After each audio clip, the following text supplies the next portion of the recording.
So let me tell you about my friend who got her identity stolen. Say what? Just kidding, just kidding. But I will share a few facts on how you can protect yourself from identity theft.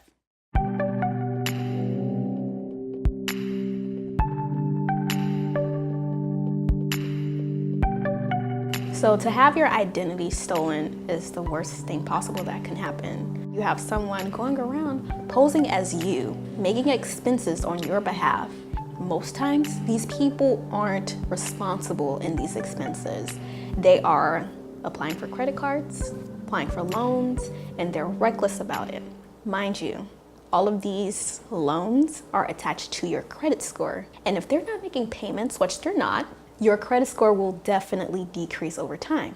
See, I'm China Jasmine. So when I'm China Jasmine going to make a purchase, there's like, we can't help you. Your credit score is below our threshold in which we would allow. It definitely takes years to recover from identity theft. So if you want to learn more on how to protect yourself, stay tuned. I work in victim fraud detection at a bank, and I work with 3 different lines of businesses that include CFPS, customer fraud protection strategies, online fraud detection, OFD, PCFD, payment card fraud detection. It's a lot of acronyms to deal with. One of the first things is, when it comes to your credit score, you should check your credit report periodically. And yes, there's a common myth saying, oh, if you check your credit score, it'll decrease your score. But that's not true. One common place that I personally check my credit score is creditkarma.com. And there's another one, freecreditreport.com. It checks it on all 3 credit bureaus, TransUnion, Experian, and Equifax. Those are the 3 top credit bureaus where your credit reports are reported. Another fact is you can get your credit frozen. Say, for example, you're not planning on making any major purchases in the future, like renting an apartment or buying a house where you need a mortgage, financing a car. You can freeze your credit report to protect yourself so that someone who has your personal information may not use it to their advantage. Another thing is you guys have to protect your social security number. It's common where hospitals and healthcare providers ask for your social security number. And it's a myth, it's not required of them. The Federal Trade Commission, they did have a law passed in 2007 where they identified healthcare providers as creditors. However, they revised it in 2008 where it's optional. The reason why it's optional is because people have insurance. So your insurance provider has your social security number, and it makes sense. They have it and it's secure.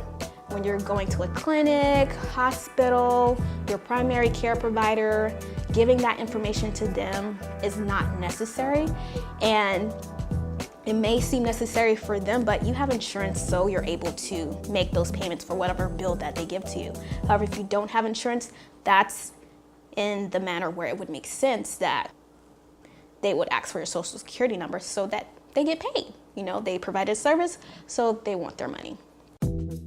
Another thing that you should do is shred your documents. Personal documents, pre-credit approval from Discover, Marriott, Citibank, different places just saying that you're pre-approved for credit. You should shred those documents because there are some people that dumpster dive and retrieve that information and apply for those credit offers on your behalf.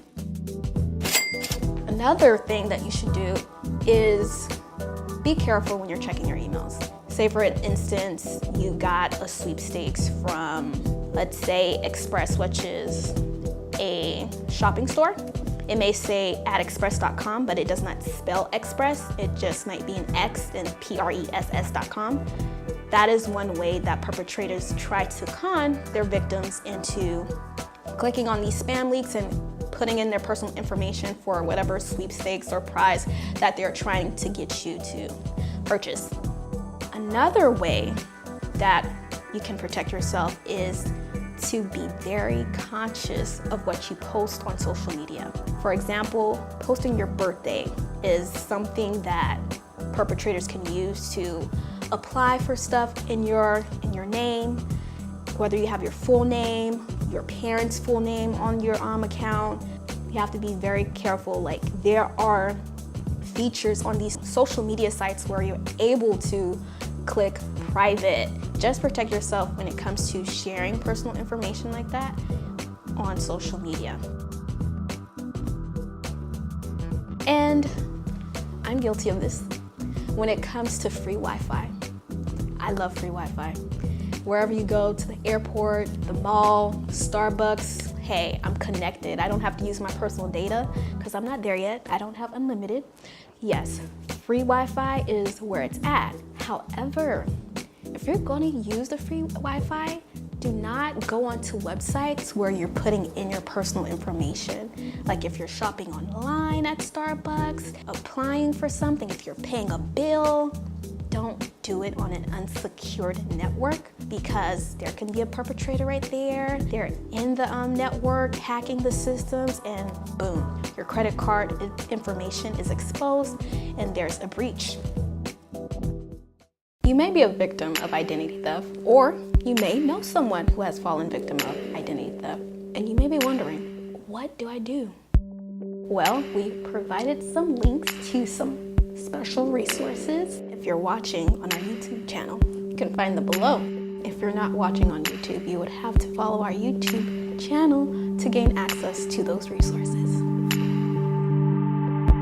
My name is China Jasmine, and now you're in the loop.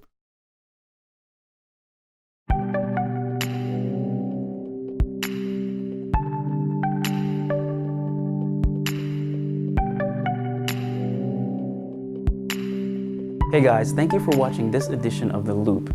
Now, if you enjoyed this video and you like what we're doing, you can check out this and other content on our YouTube channel, Project Refresh. Now, Project Refresh is an online venture, so to speak, that is pretty much being pushed by the Carolina Conference. Can't really go into right now, but if you want to check out a little bit more of our content, go to our YouTube channel. Also, if you have any ideas or suggestions for topics that we can cover that has to do with adulting, directly message us and we'll do our best to respond. And yeah, so go ahead, subscribe to our channel, Project Refresh, and see you next time.